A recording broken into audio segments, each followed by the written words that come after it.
Essa é praticamente as 4 saudações que a gente faz quase todo o tempo lá na nossa igreja. Meus irmãos, eu vou usar aqui a expressão do pastor Alex, secretário da nossa Conadec. Eu tinha 8 anos que não vinha aqui, 7, 8 anos que não vinha ao Brasil, e quando vim, nosso amado pastor chegou para mim e disse: você não quer mais sair daqui, né? Aí agora eu tenho foi o tempo mais curto que eu passei sem vir para cá, que foi agora. Só tinha aproximadamente 6 meses, 7 meses que não vinha. Chegamos em junho e o pastor chega para mim e diz: tem muito tempo que tu não vem, né? Então, mais ou menos assim, nós queremos agradecer ao Senhor, pastor Francisco Raimundo, Mandalva, a família Dantas, que sempre tem nos apoiado, família Batista Dantas, e Gesiel, que ali está, conhecemos ele de infância, a Railana, conhecemos ela na barriga da mãe dela, ela é a irmã dela, porque a mãe dela, sempre muito amiga da minha esposa, e no tempo do nascimento dessas meninas, das duas, e todo mundo muito próximo. E o pastor Francisco Raimundo, os irmãos sabem que eu conheço ele desde o ano 1983, 84. E ele aceitou Jesus no ano de 1984. Pastor Francisco Raimundo. Desde 1983, e ele aceitou Jesus em 1984. Pastor Francisco Raimundo, o discípulo mais chegado e mais próximo do que eu considero o grande patriarca da fé, Antônio de Souza Germano, que estão contando agora a história de 70 anos da igreja de Pacajus, e o irmão Antônio de Souza Germano. É impossível contar a história daquela igreja sem citá-lo, né?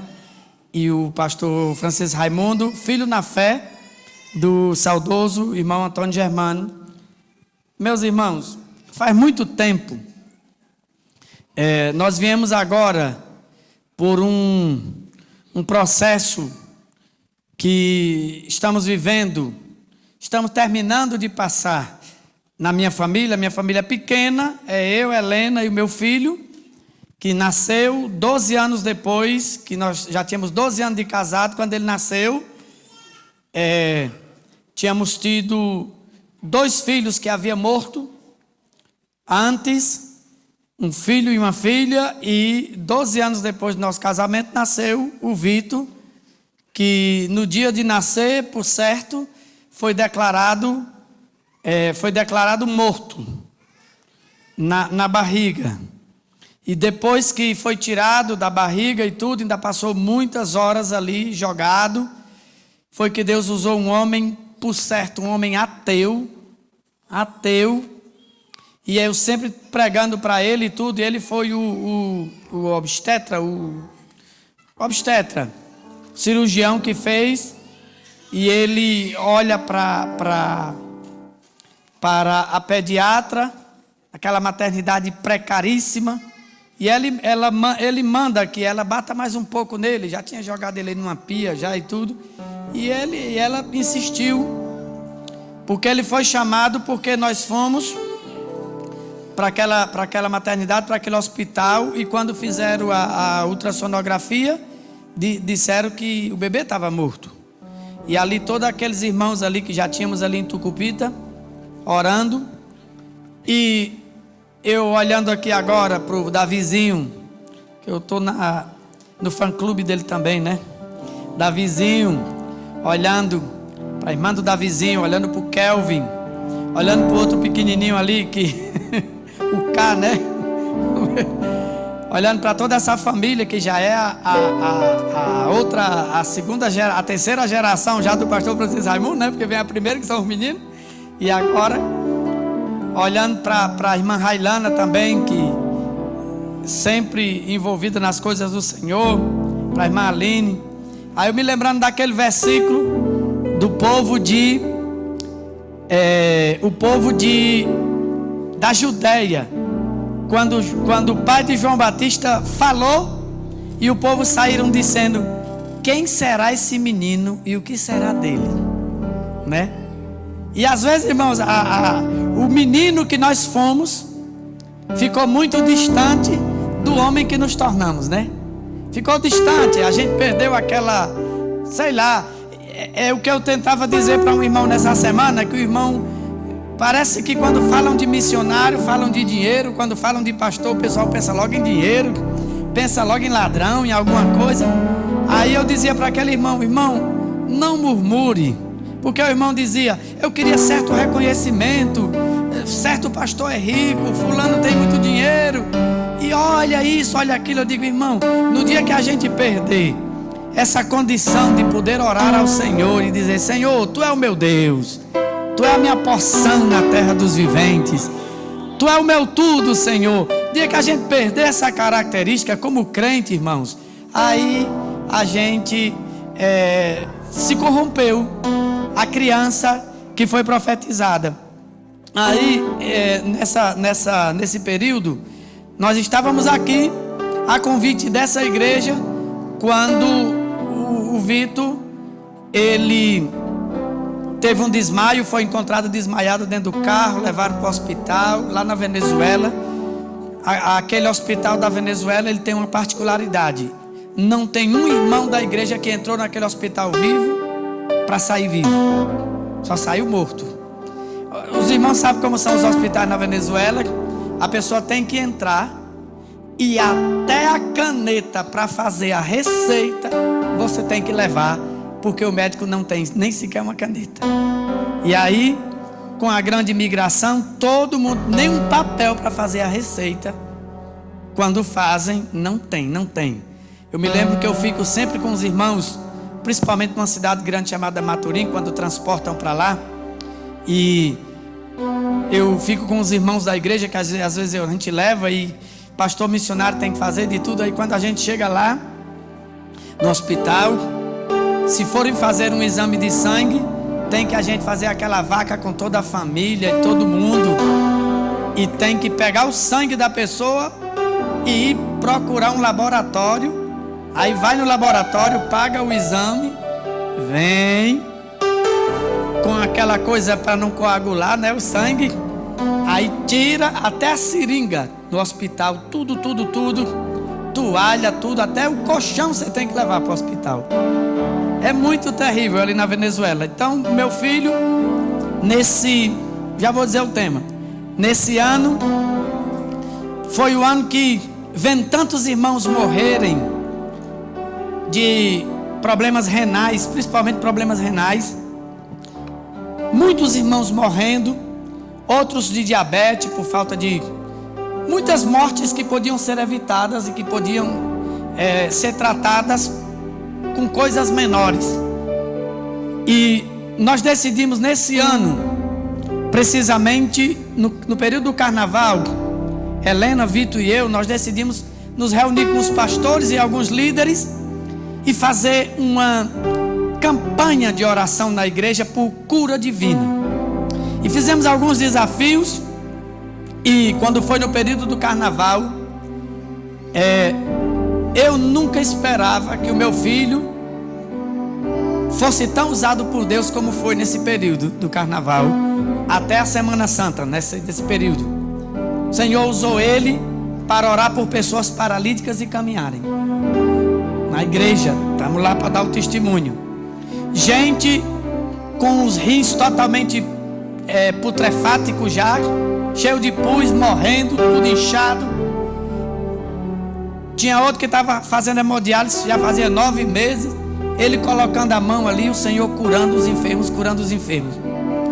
Quando terminamos a campanha, aqueles testemunhos, muita gente curada, muitos testemunhos. Aí o meu filho começa a desmaiar. Aí a gente passamos aí 3 meses procurando o que era, o que não era, o coração. Aí saiu um problema na glândula suprarrenal, um tumor, outro tumor, outro problema no coração E depois que nós estamos aqui, uma trombose no olho e perdeu o olho esquerdo. Aí a gente fica perguntando: Senhor, o que é isso? Por quê? E aí eu quero citar aqui uma expressão, porque a gente ficava dizendo: Senhor, quantas pessoas tuberculosas chegaram aqui e o Vitor e nós oramos e o Senhor curou? Qual é o propósito do Senhor permitir que o Vitor tenha que passar pelas mãos dos médicos?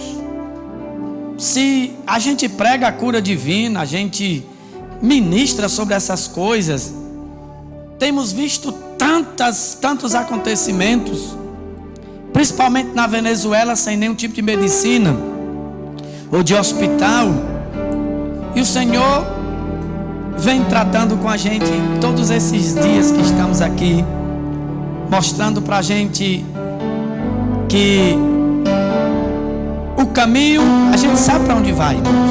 Quem é que sabe que vai para o céu? Quem é que sabe que vai ser abençoado? O negócio é o caminho, né?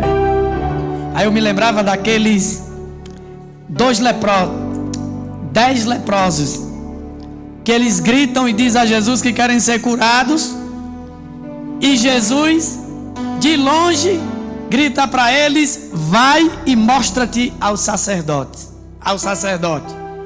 E o que mais me impressiona é que eles foram.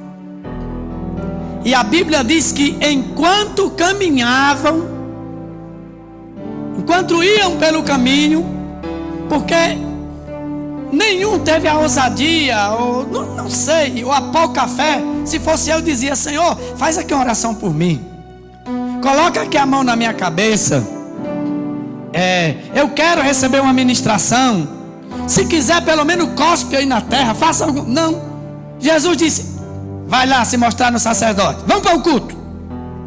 Eles não podiam ir para a igreja, e foram. E aí diz que enquanto eles caminhavam, viram que estavam curados. Foi caminhando. E aí eu queria aqui usar uma expressão que eu escutei faz muitos anos. Eu escutei e copiei essa expressão, que é: quando o real não se parece com a realidade. E é muito interessante, irmão, uma coisa real e uma realidade.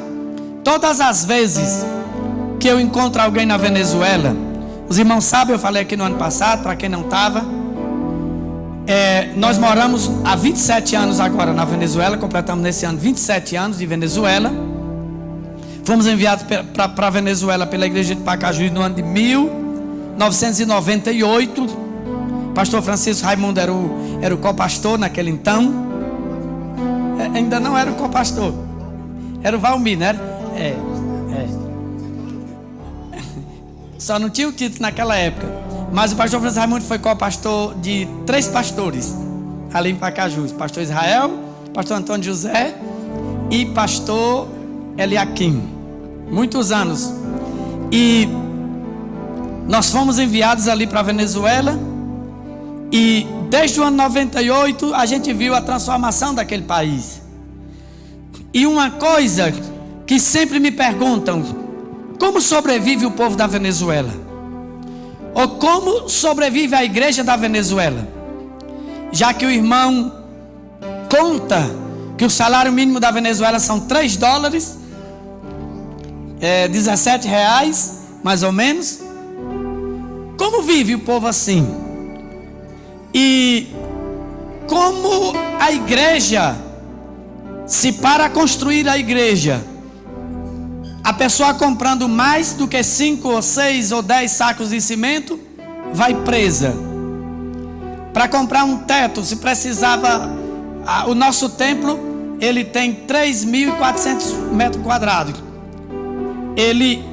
E para comprar um teto para um lugar desse, você só pode comprar tantas lâminas. Se comprar mais e for pego, você vai preso. Como pode chegar até aí? Como come? Como pode uma pessoa dizer que... E aí às vezes, irmão, quando a gente vai para a realidade, a gente vai para a ponta do lápis e vai ver que realmente Deus tem sido muito misericordioso e tem sido um milagre todos os dias. Todos os dias. A ajuda que a igreja me dá, que eu me reservo muito de falar disso, nunca deu para me passar 5 dias lá na Venezuela. Nunca deu.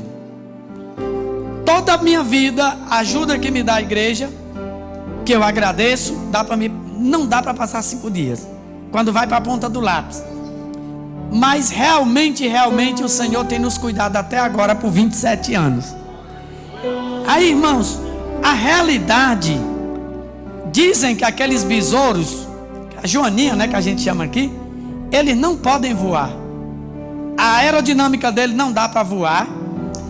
O desenho dele diz, a ciência diz que eles não podem voar, mas eles voam. Eles voam.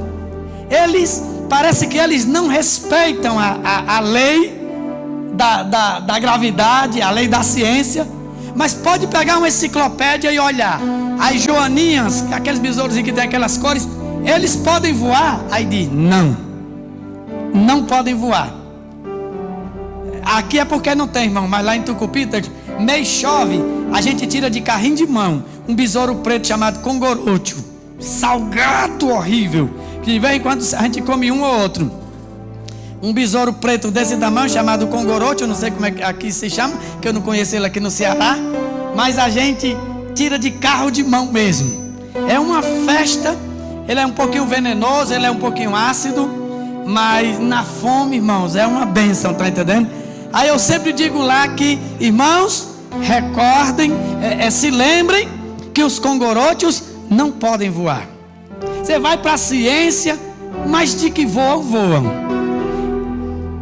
É certo, ou se pode caminhar sobre as águas, irmãos? Você caminha sobre as águas, em cima das águas? Quem aqui caminha? Eu nunca pude. Eu afundo.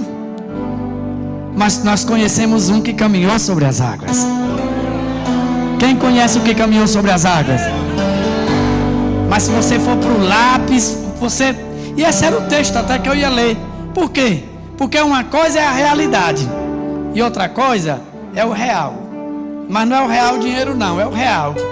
E eu escutei essa expressão faz muitos anos, e hoje à noite aqui eu me lembrei de 2 coisas que num período de muita dificuldade, missionário tem fama que não prega, né, irmãos? Aí toda a vida, eu já disse para os irmãos que do ano passado aqui, na minha igreja eu prego 1h30, mas nas igrejas indígenas, Melquisedeque e eu e outros, nós pregamos 7 horas, 8 horas. É o que dura a nossa pregação. E tem um detalhe: às vezes a gente começa a pregar 5 horas da tarde e está amanhecendo o dia, ainda estamos emendados ainda na pregação. E quando termina, o povo diz: termina agora não, estava tão bom, pregue mais uma coisinha. Aconteceu muito. A sede da palavra de Deus. A gente começa a falar sobre a obra do Espírito Santo. Mas, irmãos, o real não se parece com a realidade. Aquelas coisas que nós consideramos realidade, quando a gente encontra, a gente vai para a realidade política, para a realidade homens como nós, homens das ruas ali de Pacajus como nós, nunca imaginávamos que Deus ia nos levar a lugares grandes, como tem levado o Senhor, como tem levado a família do Senhor. A gente nunca imaginava, não estava dentro dos nossos planos essas coisas, porque isso aí é a realidade.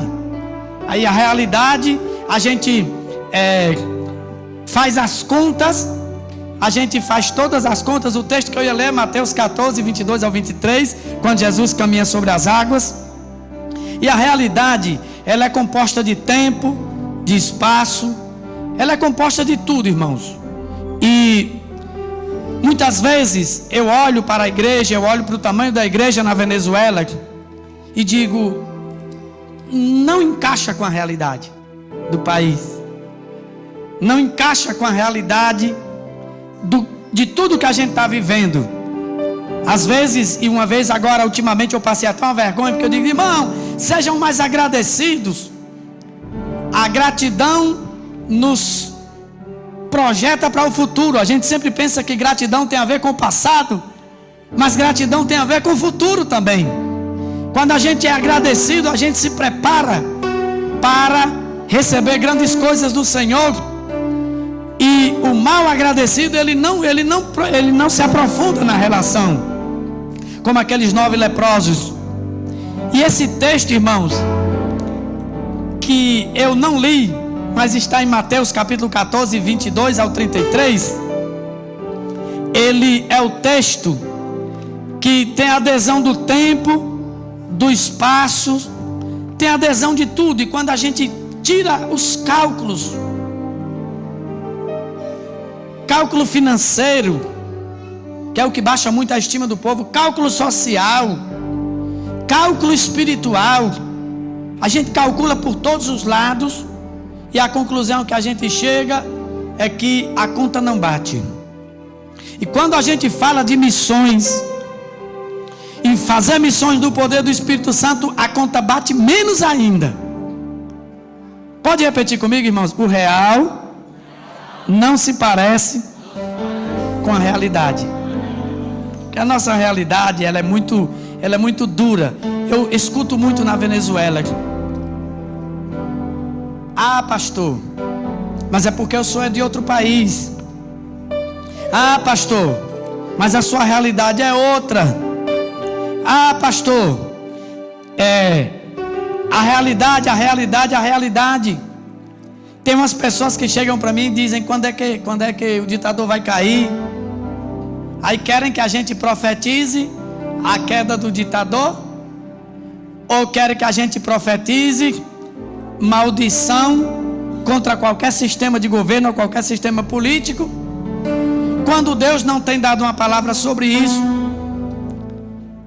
E aí sempre dizem: a realidade é outra, pastor. Eu tenho convidado muitas pessoas para assistir culto na nossa igreja, e às vezes vão autoridades, juízes, generais, coronéis, muitas autoridades, empresários que estão tentando se levantar, e sempre eles, quando são convidados para aceitar a Cristo, se não tiver um impacto de um milagre, ou não tiver o real impactar a vida deles mesmo, e o real é Cristo, irmãos. Cristo é real na nossa vida, amém? Eu não sei se eu contei aqui para os irmãos. Se eu contei, vou repetir a história aqui. Que no ano 98, quando eu fiquei substituindo o pastor Lira lá em Barquisimeto, eu era muito murmurador. E o Senhor me ensinou num certo tempo que eu deveria nunca reclamar, principalmente as questões de dinheiro. Porque a realidade diz que a gente é cheio de direitos. E a realidade também diz que a gente é cheio de controle. Mas a realidade também diz que ninguém caminha sobre as águas. E na hora que da pior tempestade, Jesus caminha sobre as águas, negando qualquer realidade, meus irmãos. A realidade do mundo hoje diz que nós estamos em um país, Brasil, que está cada dia mais se aprofundando numa crise terrível, institucional, e principalmente uma crise espiritual, onde a credibilidade do povo de Deus fica todo em tempo em voga. Mas isso é aí a realidade. É decepção de um lado, é decepção do outro, é frustração de um lado, é frustração do outro. Somos do tempo de Pacajus, que a gente tinha até vergonha de dizer que era crente assim. Eu não tinha, mas o pessoal pegava e fazia bullying de todo tipo com os crentes. Hoje em dia é até uma honra dizer que é crente. Hoje em dia tem até muita gente que nem é e diz que é, só para ver se passa melhor na coisa. E eu estando ali em Barquisimeto, eu me lembro que o pastor Lira, que dorme no Senhor desde esse ano, Tem aqui um esboço grandíssimo, irmãos, mas a gente está indo numa conferência missionária. A ideia aqui é que cada um de nós entendamos que todos foram cheios do Espírito Santo para dar testemunho do Senhor. Sabe, não é responsabilidade de um missionário, não é responsabilidade. Diz que todo coração sem Deus é um campo missionário. E Ele prometeu o enchimento para ser testemunha do Senhor. E testemunha é aquele que viu, que experimentou, que pode dar fé que a coisa é assim. Quem aqui pode dar fé que Jesus salva? Quem aqui pode dar fé que Jesus cura? E olha, irmãos, que eu estou ouvindo agora, eu perguntando, muitas vezes, recebendo agora o grande apoio lá da igreja de Tucupita, porque hoje eu entendo que nós estávamos precisando passar esse momento, vir aqui, ser submetido a todo esse processo, e estando aqui, já vou falar da história do Barquisimeto, estando aqui, que o que tem acontecido, que esse tem sido, eu poderia considerar o pior ano da minha vida. Em que sentido? Pior momento da minha vida. Em que sentido? Em dezembro, quando nós saímos daqui, estivemos aqui na conferência missionária e chegamos lá na Venezuela, o governo fez uma lei de controle, e essa lei dizia, praticamente colocando as igrejas evangélicas, pequenas e grandes, como instituições que financiavam o terrorismo. Lei, Gazeta Oficial. E que as igrejas agora teriam que ser submetidas, mais do que já vinha, a uma ressignificação. Como a gente tem a pessoa jurídica da igreja, e temos uma fundação, temos uma escola que atende todo dia 200 crianças em situação de semi-abandono. Por mais de 20 anos, atendemos todos os anos 200 crianças, e depois sai e vem outras. E nesse trabalho, a nossa fundação, que não recebia nenhum tipo de convênio de nenhuma parte, senão em novembro do ano passado, que conseguimos o primeiro convênio em 21 anos praticamente, o governo colocou uma lei, e a lei dizia: toda instituição religiosa ou social, ONG, que funcione no país, vai ter que agora cumprir esses requisitos. Meus irmãos, os requisitos impossível de cumprir. Primeiro, se fizer um culto, tem que justificar todo o patrimônio, até um parafuso de uma cadeira, tem que apresentar todas as notas e justificar o patrimônio. O pastor sabe como se constrói a igreja, porque o Senhor construiu essa aqui. O irmão chega com um saco de cimento, o irmão chega com tijolo, e mais nós na Venezuela, que se comprasse um pouquinho a mais, ia preso. Se entregasse as notas, ia preso. Se não entregar as notas, considerado uma instituição promotora do terrorismo. 40 anos de prisão. Aí, irmãos, passamos janeiro, fevereiro, março, abril, maio e junho trabalhando. Porque eles diziam: se fizerem um culto e tirar uma oferta no culto, tem que assentar num livro e no outro dia e reconhecer em cartório e pagar o imposto dessa oferta. Quem chegar a dar alguma contribuição, olha como a lei foi feita bem no inferno, quem chegar a dar dízimo ou oferta na igreja, tem que mandar a cópia do RG e justificar de onde a pessoa tirou isso. O povo está só esperando para não dar. E com um negócio desse, e essa pessoa que deu, se 15 pessoas deu oferta no culto, essas 15 pessoas têm que reconhecer firma no outro dia. Já não tem oferta, pessoal cobrando R$18 por mês, recebendo R$18 por mês, que aí vai dar um dízimo de R$1,80, né, irmãos? Ainda que se submeter a um controle, quem quer ofertar numa coisa dessa? Aí, tanto peso, tanto peso, tanto peso, tanto peso. Aí o que nós não tínhamos há algum tempo passamos a ter. Porque quando a igreja não cresce, a igreja é pequena, tem aí um pequeno número, não acontece nada. Ele não gasta muita bala. Mas a nossa, como temos um templo, vários templos, temos uma escola, e estávamos aí buscando alguns convênios internacionais. Aí, irmãos, caiu todo o peso da lei. Aí tivemos logo 3 irmãos da igreja presos. Que é outra coisa que eu sempre digo aqui: todo mundo vai preso lá, vai. 3 irmãos da igreja presos. E outros problemas. Aí, os irmãos presos e a família, a quem culpa? Pastor. E aí começa uma onda de controle. Cheguei à conclusão: dentro dessa realidade, não se pode pregar o evangelho. Como vamos fazer para pregar o evangelho se nós vamos gastar mais tempo fazendo relatórios para o governo? Vamos passar mais tempo explicando, tendo que pagar um contador, tendo que pagar um administrador para explicar tudo. Aí chegou um momento que eles caçaram o CNPJ da igreja. Caçaram o CNPJ da igreja, caçaram o CNPJ da fundação. E a gente trabalhando.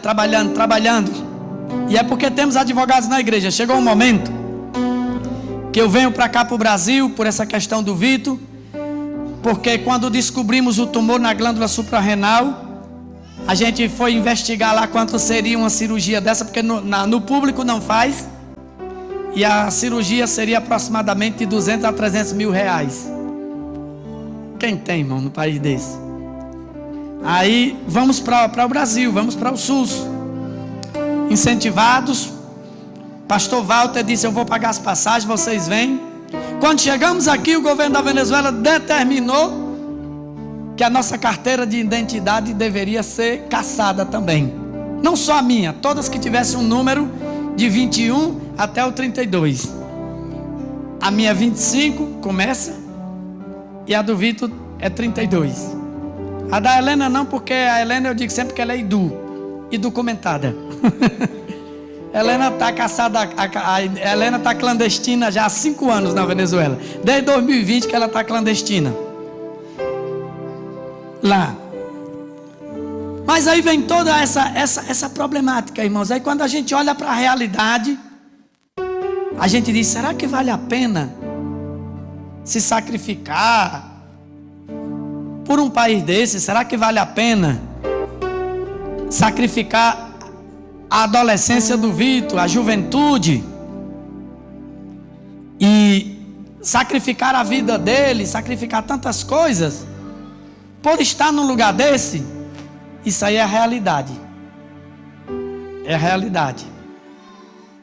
Mas quando a gente olha Jesus curando, Jesus salvando, pessoas que eu nunca pensava que iam chegar aos pés do Senhor, pessoas que perseguiram a igreja, falaram mal da igreja, pessoas que fizeram de tudo contra a igreja, agora tocando as portas da igreja, porque precisa de uma oração. Eu me lembro, pastor, que a governadora do nosso estado, 15 anos governando, quase sempre que tinha a oportunidade de ir para a rádio, ela dizia: a gente tem que abrir os olhos para esse pastorzinho, a gente tem que ficar atento a esse pastorzinho. Alô, Ministério, a governadora do estado, alô, Ministério Público, atenção com o pastorzinho. Aí no outro dia chegava o promotor lá em casa: isso, papel esse. Teve um dia, pastor, Se eu já contei aqui, me perdoem, mas o real não se parece com a realidade, irmãos. Por isso que os discípulos, quando eles viram Jesus caminhando sobre as águas, qual era a realidade deles? É um fantasma, é uma visagem, é um malfazejo, é alguma coisa que está aparecendo. Tem que ser um fantasma, porque quando a gente é chocado pela nossa realidade, aparece todo tipo de fantasma na cabeça da gente, irmãos. A gente vê até, como dizia a minha mãe, como diz ela, a gente vê até alma de bigode. Que ela diz, fulano mente tanto que vê até alma de bigode. Ele diz assim, a gente vê todo tipo de coisa. Não sei se nesse ano ou se no final do ano passado, eu acredito que foi nesse ano já, a governadora do estado vai receber uma visita do filho do presidente. E o filho do presidente vinha justamente como o presidente da comissão de investigação para esses assuntos religiosos e ONGs, para o meu estado. Quando ela faz um decreto e diz que a reunião vai acontecer no auditório da Assembleia de Deus de Tucupita. Só que ela falou com todo mundo, menos comigo, que sou o pastor e o representante legal. Ao dizer isso, ela decretou, e quando eu amanheço, 6 da manhã, que abro a janela da casa pastoral, que é assim atrás da igreja, tá o exército, tá todo mundo com aquelas coisas, passa a montanha, todo mundo armado de um lado, armado do outro.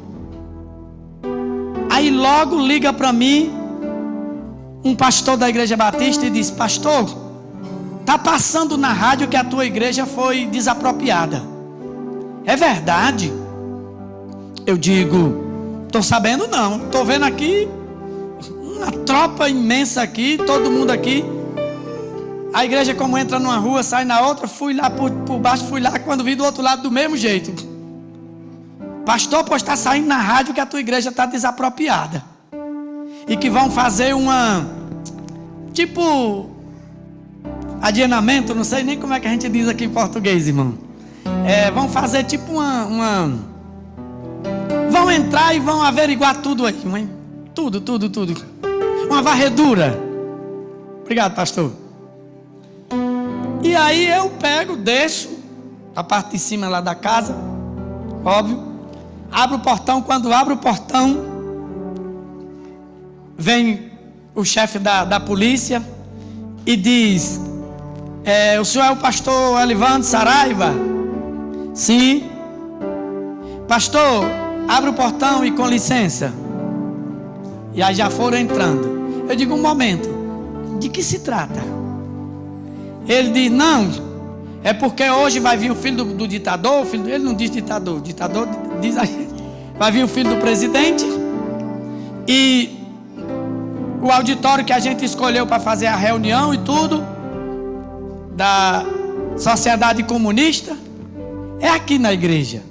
Eu digo, mas eu não estou sabendo. Aí, eu não estou sabendo, e essa igreja não é para reunião política, de nenhum partido, de ninguém. Não é. Entraram, averiguaram. Eu digo, mas eu não aceito. Não, mas está aqui o decreto da governadora. Eu digo, mas ela não é dona daqui. Isso aqui é uma igreja. Mas eu não vou aceitar. Foi para lá, chamou outro. Pegou a governadora, ligou para mim. Na hora que a governadora ligou para mim, uma mulher muito arrogante, ela é filha de árabes, muito arrogante, ela é médico, mas muito arrogante. Ela pega o telefone e logo diz, pastorzinho, o senhor sabe como é as coisas. Na hora Deus me deu uma palavra, e eu comecei a profetizar no telefone, e disse, senhora governadora, seus dias se acabaram. porque seus dias se acabaram. Terminou o teu tempo, governadora. O meu segue, o da senhora não. Seus abusos com a igreja, com o povo de Deus se acabaram. Peguei, desliguei o telefone, tentou ligar, não disse mais nada. Logo veio um russo, tem muito russo lá, que era o chefe daquele comando, falando um espanhol muito ruim, sujeito muito alto, chega para mim e diz: o senhor não quer aceitar a reunião aqui? Eu digo: não, nós temos outras coisas para acontecerem aqui. Aqui é um lugar de culto, e hoje à tarde nós vamos ter círculo de oração. Eu não vou deixar de ter um círculo de oração. Ele olha para mim e diz: está bem, muito educadamente, vamos tomar a tua palavra como voz de Deus. Eu digo: a Ele seja toda a glória. Foram embora e não fizeram a reunião, meus irmãos. Depois veio as repercussões e aquela coisa toda. Algum tempo depois, tinha um tenente, tinha um capitão, tinha outro, começaram a se congregar na igreja. 2 meses depois, a governadora foi botada para fora. Depois de 15 anos, veio outra, que é uma professora, que é do mesmo partido deles. A primeira coisa que ela fez foi ligar para mim, me chamar, através de um jovenzinho lá da igreja, e disse: pastor, eu não quero cair nas mãos de Deus, nem entrar em um estado de maldição. Ore por mim, por favor. Meus irmãos, o real não se parece com a realidade. Sei que a realidade de cada um de nós aqui pode parecer difícil, pode parecer estranha. Por isso que eu estava dizendo todo o tempo e recebendo, no lugar de eu procurar dar uma palavra para o Vitor para consolar ele é que ficava dando uma palavra para mim. E ficava dizendo: fiquem tranquilos, as coisas não são assim, tudo tem um propósito. E aí os irmãos perguntam: mas pastor, por que o senhor conta com tanta tranquilidade que seu filho perdeu o olho esquerdo? Que a cirurgia, Edlânia estava lá com a gente lá, muito riscosa, tinha que ir para a UTI, tinha que ir para aquela coisa. Porque, irmãos, o real não se parece com a realidade. Todas as nossas vidas aqui, se alguém perguntasse a Pedro, a João, aqueles que estavam no barco: é possível um homem caminhar sobre as águas? Eles iam dizer: não, isso não existe, isso é impossível. A realidade diz que não. A realidade diz que se você pisar na água, você afunda. Mas Pedro, abraçado com o Senhor, não voltou para o barco nadando, meus irmãos. Levanta aí a sua mão nesse momento e diga: Senhor, a minha realidade é tão difícil. A minha realidade está no campo do impossível. A minha realidade está no campo daquelas coisas que eu jamais poderia entendê-las, Senhor. Aleluia. Mas Tu és real, Senhor. Aleluia. Tu és real, Senhor. Existe um mundo sobrenatural. E tem coisas, irmãos, que só se resolve com a intervenção de Deus. Aleluia. Tem coisas que só acontecem com a intervenção de Deus. Se não é o Senhor moldando. Por isso que todo mundo diz. Eu digo, lá na Venezuela, o pastor comeu, tem uma comida que é tipo uma massa, que é tipo um vitamilho. Ele chama harina pan e faz a comida típica do venezuelano, que é a arepa. A arepa só serve para... é tipo uma tapioca de milho. Só serve para comer na hora ali. Depois fica dura. E é a comida de todo venezuelano, de manhã, de tarde, de noite, de manhã, de tarde, de noite. É um farelo de milho. E nós passamos 4 anos comendo lentilha. Lentilha vencida. De manhã, de tarde, de noite, de manhã, de tarde, de noite, de manhã, de tarde, de noite. Não fazíamos lentilha frita. Aí os irmãos perguntam: mas pastor, você está numa zona indígena, por que não pesca? Já tentamos, irmão. Você pesca, a guerrilha pega o peixe. Se você caça, a guerrilha toma a caça e a arma da caça.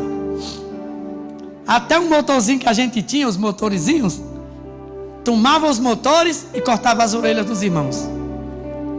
Mas não foi só uma vez, nem duas, nem três, não. Você, quando visitar lá, vai ver um bocado de irmão de orelha cortada. Todo mundo sabe que foi porque a guerrilha tomou o motor dele. Porque os irmãos sabem que nós só temos 30 quilômetros de estrada no nosso estado. O resto tudo é fluvial. Mas aí a gente tem 500 estradas que são rios. Tudo é rio, tudo é rio, tudo é rio. E hoje nós temos 35 igrejas que são campos só na zona indígena, totalmente indígena. Nosso trabalho hoje é mais dedicado e voltado aos indígenas, porque nós estamos fazendo a tradução da Bíblia para o dialeto guarau. Estamos trabalhando nisso há alguns anos. Ensinamos o guarau a ler e escrever. Estávamos nós no Nexo Global com o pastor Salomão lá na Zona Sul, e veio um pastor da Igreja Batista e disse: eu conheço uns indígenas lá da tua terra que estão morando lá no João 23. Aí eu fui lá, encontrei 7 famílias que vieram bem de dentro mesmo. Nunca tinham visto uma cidade antes. Saíram de lá, vieram para o Rio Grande do Norte, e do Rio Grande do Norte vieram para o João 23. Aí eu estive lá falando com eles lá no dialeto. Mas o real não se parece com a realidade, meus irmãos. Eu me lembro que eu acho que era o ano 1990. Estava orando ali na sede, em Pacajus, com um grupo de moças e rapazes. Eu bem adolescente, bem jovenzinho. E ali o Senhor usou uma irmã em profecia. Quem aqui acredita em profecia? No dom de profecia. Existe, viu, irmãos? Essa igreja sabe que sim, porque ela flui nesse dom. Amém? Buscai os melhores dons, principalmente o de profetizar. E eu estava ali de joelho e uma irmã disse: meu filho, eu vou te levar para outro lugar. Disse até outros lugares. E no tempo mais difícil da tua vida naquele lugar, quando você não encontre nenhuma esperança, eu vou fazer isso, isso, isso e isso. Mas vai ter um dia que vai aparecer custódio na tua vida. Isso mais ou menos no ano 1990. Quando aparecer custódio, você vai ver a minha glória. Passaram-se os anos. Muitas das coisas que foi dita naquela noite, naquela vigília, eu fui experimentando na minha vida. E nós, que eu contei aqui na igreja, tínhamos 10, 12 anos agora, pedindo ao Samaritan Purse e pedindo a um pastor lá dos Estados Unidos, que ele tinha uma fábrica de fazer comprimido, um laboratório de fazer comprimido, analgésico, algumas coisas. Escrevia para ele.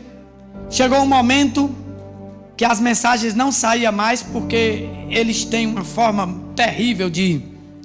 Eles não conseguem interferir no WhatsApp, nem no Telegram. Mas sempre tem um desviado, sempre tem alguém que está num grupo e tem uma raiva de você e faz alguma coisa e se desvia. Aí pega e denuncia. Aí para onde a gente anda, pedem o celular. Revisam o celular e se encontrar alguma coisa que tem conexão com aquela... Esse ano nós temos experimentado isso muito na Venezuela. Fulano quer contra, fulano quer a favor, fulano quer contra. Aí sempre está uma família, começam a discutir, aí A polícia pega o telefone de um, aí chega no outro, aí termina, muita gente presa. O irmão, eu contei aqui, o irmão, já vou parar, irmãos. O irmão, depois de 12 anos, ou há 12 anos atrás, ele manda umas caixas de remédio, né?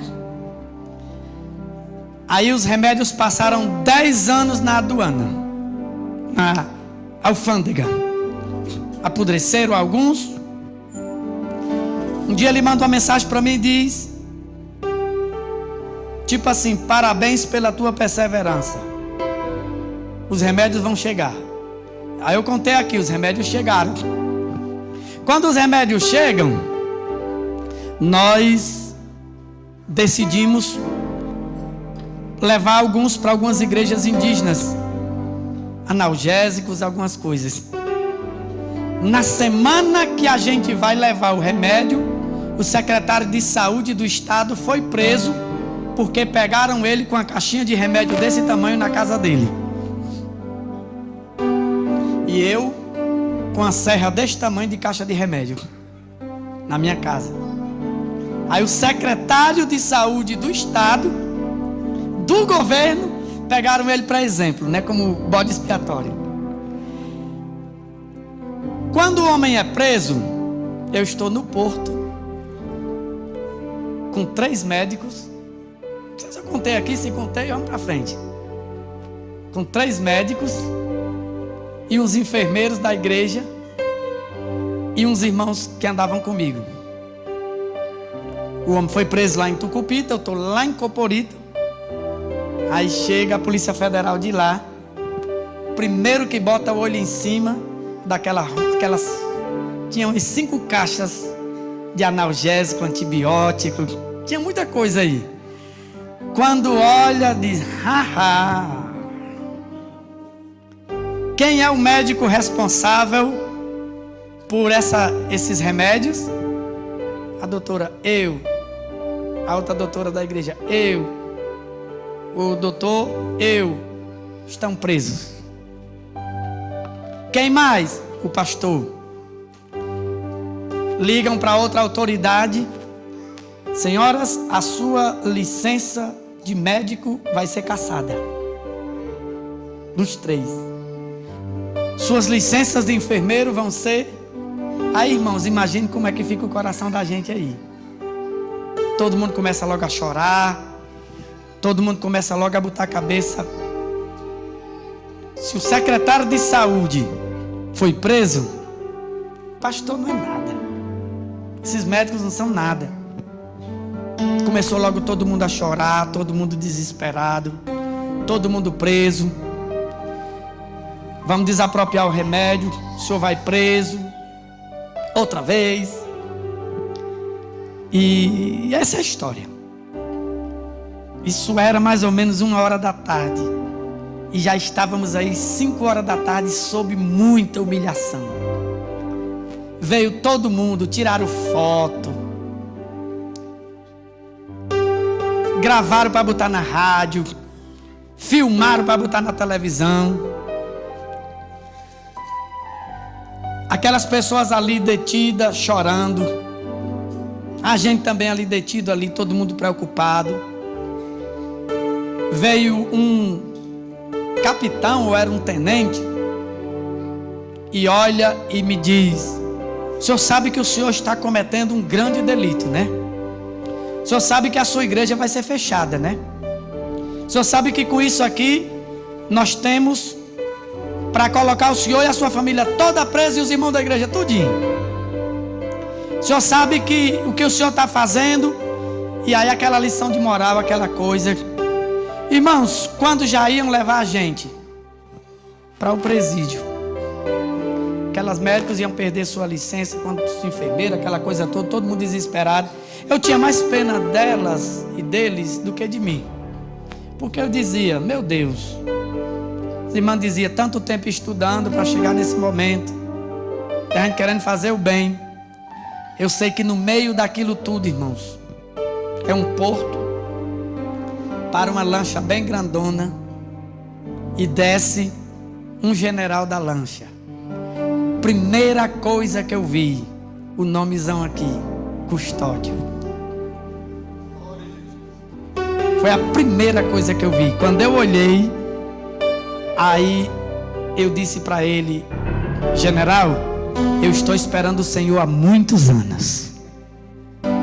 Ele olhou para mim assim: como é? Faz muitos anos que eu estou esperando o senhor. Era como um Ciro da Pérsia para mim, aquele homem. Não quis falar comigo, só olhou para o capitão e disse: o que é que está vendo aqui no comando? Aí o capitão diz: esse cidadão foi pego com a quantidade de remédio, passivo pela lei tal, vamos botar o caso uma cadeia perpétua para mim. E as médicos vão perder a licença dela, Polícia Federal. O general olha para ele e diz: o senhor deveria ter vergonha, capitão. Por que, meu general? Não sei o que. Esse senhor está querendo distribuir remédio, fazer o bem para os indígenas. E você querer impedir uma obra desse tamanho? Essa é uma obra que não se pode impedir. Essas médicos estão querendo trabalhar grátis aí para o povo, para o nosso povo, e vocês estão querendo impedir. Não vai ser cassada nenhuma licença delas para nada. Não vai ser fechada nenhuma igreja. Não vai ser expropriado nenhum barco. Eles vão e vêm quantas vezes eles quiserem. Depois tentando falar com ele em particular, porque o homem não queria falar comigo, irmãos. Não queria falar comigo. Só fez dar meia volta, se montou na lancha dele e foi embora. E nunca mais eu vi ele. Mas eu vi que o nome dele tinha sido profetizado. O real não se parece com a realidade, meus queridos e amados irmãos. Eu sei que a gente tem muitas realidades que a gente encontra, doenças, dificuldades, principalmente as questões financeiras, mas nessas horas Jesus vem caminhando, aleluia, Jesus vem caminhando sobre as águas, aleluia, Ele vem caminhando sobre as águas. Mas sabe qual é o problema? A gente está muito acostumado com a nossa realidade, e a nossa realidade é dolorosa, é vergonhosa, é humilhante. A gente fica sempre de último todo o tempo. Por quê? Porque a gente só pensa. Mas isso é a nossa realidade. Mas a nossa realidade diz que tem tempestade. A nossa realidade diz que tem dificuldade. A nossa realidade diz que não é possível. A nossa realidade diz que as portas estão fechadas. Mas aí Jesus vem rompendo todos os critérios da nossa realidade e traz o real, aleluia. O que é real? A presença do Senhor. O que é real? Os milagres do Senhor. O que é real? O sobrenatural do Senhor. Hoje, sobretudo hoje, eu vejo o real de Deus na minha família, na missão da Venezuela. Às vezes eu coço a cabeça e digo: meu Deus, como foi que a gente chegou até aqui? Porque a realidade não encaixa, pastor. Não dá. Outro dia chegou uma pessoa e disse: pastor, vocês são milionários, né? Por quê? Porque uma construção desse tamanho, eu tive calculando um engenheiro lá. Isso aqui precisava não sei quantos milhões de dólares para construir. Eu digo: meu amigo, se eu disser ao senhor quanto é que eu ganho, o senhor não vai acreditar. Mas aqui o Senhor mandou corvos, o Senhor mandou árabes, o Senhor mandou muçulmano, o Senhor mandou bruxos. Quantos bruxos, vestido de bruxo, com cordões, com aquelas coisas. Aí o ponto, pastor, de eu dizer: deixa eu orar. Chegava com ferro, chegava com cimento, e eu dizia: eu vou orar. Não ore não, porque eu tenho um negócio aí, que eu estou cruzado, eu estou não sei o que, e eu não quero. Aí chegava. Teve uma vez que chegou e eu não quis receber, porque eu achava que o dinheiro tinha sido mal adquirido. E ele pegou, veio escondido e rebolou o dinheiro lá dentro. E ainda botou um bilhete: esse dinheiro é para comprar cimento. Desse jeito. Mas aí chegava o outro dia Chegava outro dia, precisava tanto de cimento, precisava certa coisa, precisava comida, alguém para comer, ou comida para alimentar os irmãos que vinham para o treinamento. Eu disse aqui no ano passado, vinham remando 7 dias e 7 noites, e chegam lá em casa só com a barriga, mesmo com fome. Aí diz: pastor, a gente veio para o treinamento de obreiros, são pastores que vêm de longe, 7 dias e 7 noites remando, e quando chega diz: e nós estamos morrendo de fome, viu pastor? Porque a gente já tem uns 3 dias que não come. A gente vem comendo mato, folha, raiz no caminho, mas aqui na cidade não tem, e temos tanto dia que não come. Já de noite, irmão, vamos dormir, vamos orar. Aí a gente vai de madrugada: Senhor, o que é que a gente faz com esse povo? Não tenho, Senhor, não consigo. Aí o Senhor faz com que na manhã seguinte sempre aparece o que eu digo que é um corvo. Já apareceu bruxo, já apareceu gente que diz assim: a minha vontade era mandar derrubar essa igreja, eu odeio os crentes. Aí o Senhor vai lá, pega, torce e vem com anzol no queixo e diz: eu vim aqui trazer uma bolsa de comida, porque eu vi que chegou um bocado de gente aqui e todo mundo está com cara de fome, mas eu não gosto de vocês não. Quantas vezes isso aconteceu na manhã, na tarde, na noite? Por quê? Porque nossa realidade não se parece em nada. E o mundo que nós estamos vivendo, irmãos, é o mundo real, que é o mundo da presença do Senhor. Jesus está aqui. É real ou não é real Jesus na sua vida, meus irmãos? É real ou não é real que a gente anda na presença de Deus todo o tempo? É real ou não é real que a gente conversa com Jesus? É real ou não é real que a gente pode conversar com Ele, contar as coisas a Ele e dizer: Senhor, aqui está a minha necessidade, aqui está coisa. Porque ultimamente eu tenho visto, e eu rejeito isso, as pessoas querem falar de missionário com pena. Ai, como faz pena o pobrezinho do missionário que está... Pelo amor de Deus, irmão, eu vou dizer uma coisa: não tenha pena de ninguém, porque não tem nenhum versículo na Bíblia que Deus teve pena de fulano de uma tal maneira. Não, amor não é sentir pena. Não tenha pena de ninguém. Não contribua para a obra missionária ou para a obra do Senhor com pena. A Bíblia diz: o que dá, não dá por necessidade, não dá por pena. Eu tenho pena de fulano. Dê, porque Deus ama o dador alegre. Amém? Não tenha pena nem sequer de si mesmo, que é o que a gente mais gosta de ter. Vamos estar de pé. Irmãos, eu passei muito tempo. Amanhã eu vou ser mais objetivo, com uma mensagem mais direta. E aí misturamos com alguns testemunhos. E não cantei nenhum coro em guaral, não dá tempo. Vamos aproveitar. Levante assim sua mão nesse momento. Nós estamos numa conferência missionária, aleluia. Estamos numa conferência missionária. E o real não se parece com a realidade. O povo pergunta: como é que a escola que a governadora tanto tentou fechar, agora é a escola modelo para o país, de como começar algo sem ter nenhum recurso? Diga aí: Senhor, a minha realidade é muito difícil. A minha realidade, Senhor, conspira contra mim. A minha realidade diz que não tem solução. A minha realidade diz que não é possível. A minha realidade diz que é para outros e não para mim. Diz que eu não me encaixo aí.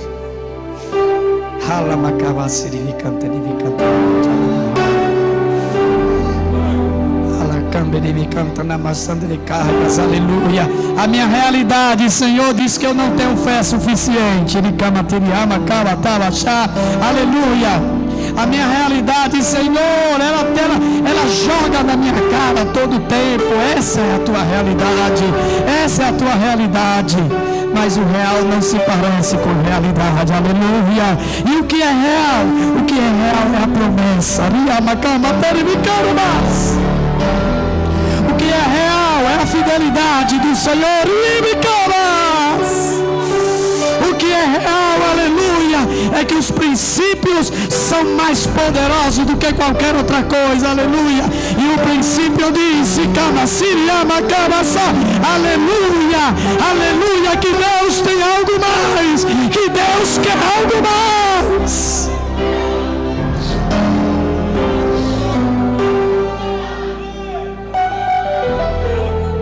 Diga para a sua realidade, oh minha realidade, aleluia, eu também não só vivo na realidade, eu vivo num mundo chamado real de Deus, aleluia. E esse mundo chamado real de Deus é que os milagres são reais, aleluia. A presença é real, a repreensão do mal é real, as portas abertas onde não tem portas é real, aleluia. A manifestação de anjos é real, a manifestação do sobrenatural é real. Ainda que não se pareça em nada com a minha realidade, ainda que não se pareça em nada, aleluia, a porta vai ser aberta, aleluia, ainda que não pareça com a realidade, aleluia, o muro cai, aleluia, ainda que pareça que não é realidade, a multiplicação vem, aleluia, a transformação vem, os corações são transformados.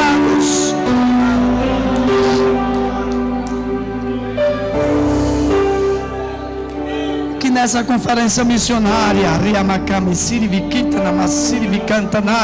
que o Senhor tenha uma profecia para a tua vida, aleluia.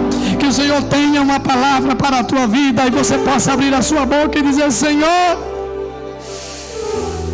eu tenho me focado muito na minha realidade, Senhor.